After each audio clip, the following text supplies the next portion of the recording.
Let's take a look at some of the equations that we had. So remember, we had the three things that could be true. So never true, sometimes true, always true. We're going to look at these and see if we can figure out a pattern for that, for our equations. And so in this one, they look very similar, but you see that how the signs are changed. So we go up to this, and let's put it in blue here. So if we subtract x from both sides, remember, as long as we do the same thing to both sides, we'll get minus 2x, so we'll get 2 minus 2x equals minus 2. And then you say, oh, I didn't really want to do that, now I've got to go by minus 2. So can you solve it this way? So you can, right? So you can subtract 2 from both sides. And now you get minus 2x equals minus 4. And you say, well, I know what to do now. I just always divide by how many x there are. So there's minus 2x. So divide by minus 2. And I'm going to get x equals, well, minus divided by minus is plus equals 2. All right, we want to verify that.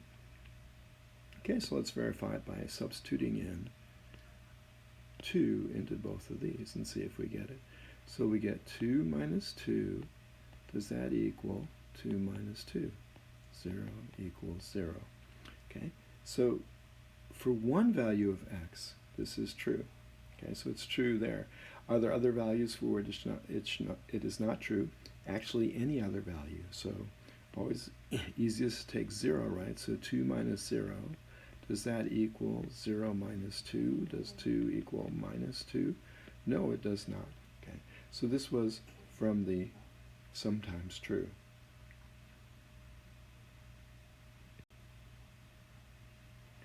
Okay, and so on this next slide, this looks a lot like the commutative property, right?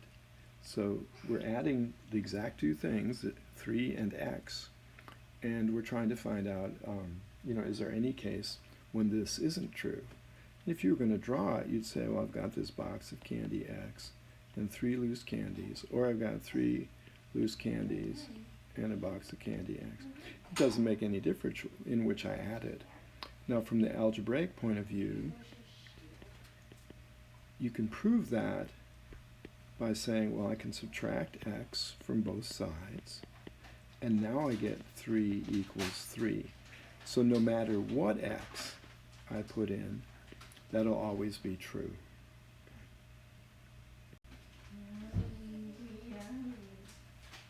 But what about this one? X plus 3 equals x minus 5. Well, so one way to think about it is, what if I've got a number line? So we've got 0, and let's say we had a positive x. I've got x somewhere. So x plus 5 equals x minus 3. At this point, that doesn't seem right. So let's see if we can do it algebraically. And so we're going to say x plus 5 equals x minus 3. Well, we can subtract x from both sides, and so we get 5 equals minus 3. But of course, 5 does not equal minus 3. So this statement is never true.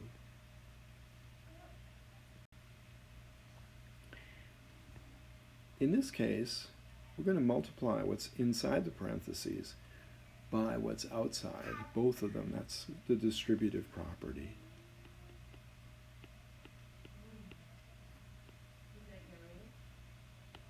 Okay, so for the distributive property, we're going to say 2 times x plus 2 times 1 equals 2x plus 1.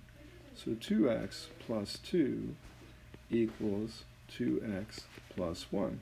Okay, so again, this doesn't seem like it's going to be true, because if we subtract 2x from both sides, which we can do, it's an equation, equal sides, we get 2 equals 1. Of course, it does not, so this one is never true.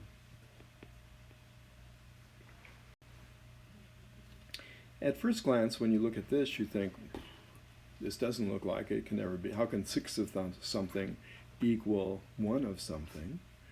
But again, it's better to always just try some of your steps. And you say, well, if I wanted to solve for x, when I have 6 of them, I'd divide by 6. So let's see what happens if we do that. So we get x equals x divided by 6. Well, is that ever true? You say, well, is that ever true? Well, it seems like it would be true if x equals 0. Okay, x equals 0, right? So 0 equals 0 divided by 6. But let's see if we can work on it algebraically. And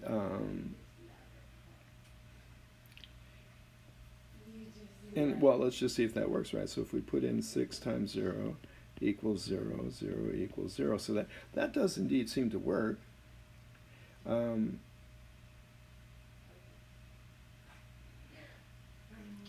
But it's not very satisfying, right, that you have to look at it and see, see what you're going to say, well, what, can't I do anything?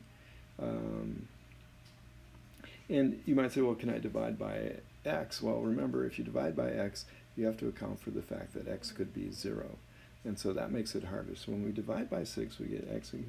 And so it's one of those cases where I think you almost have to just look at it and say, well, it could be true if I have x equals 0. Here's one that looks similar, but when we multiply this one out with the distributive property, we get 7 times x plus 7 times 2, which is 7x plus 14, which is equal to the other side. So it's not going to matter what we put in. Okay, and you can prove that to yourself by simplifying if you like.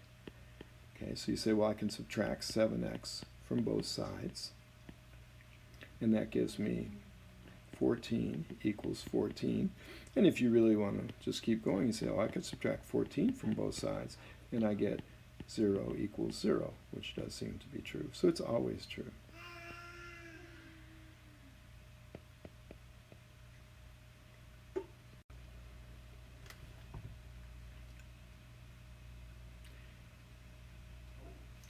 So this one, a little more complicated.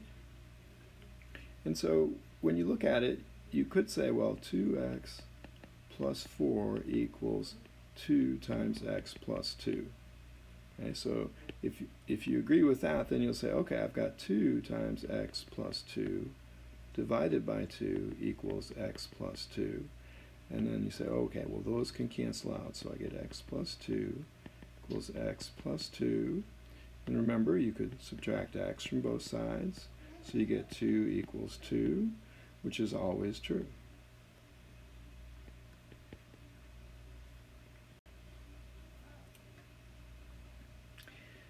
Here we see there's going to be a difference with the sign, right? So on this side you have 5 times x plus 5 times 1. And this is going to give you 5x minus 5.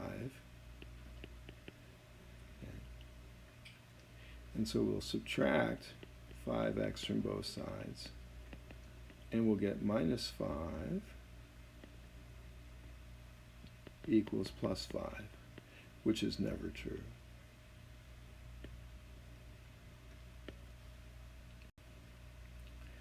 Four x equals 4. Well, if we have 4 of x, we want to divide by 4, we'll find out what 1 of x is. So we get x equals 1. So that happens once out of all the x's you can get. So it's sometimes true, it's 1.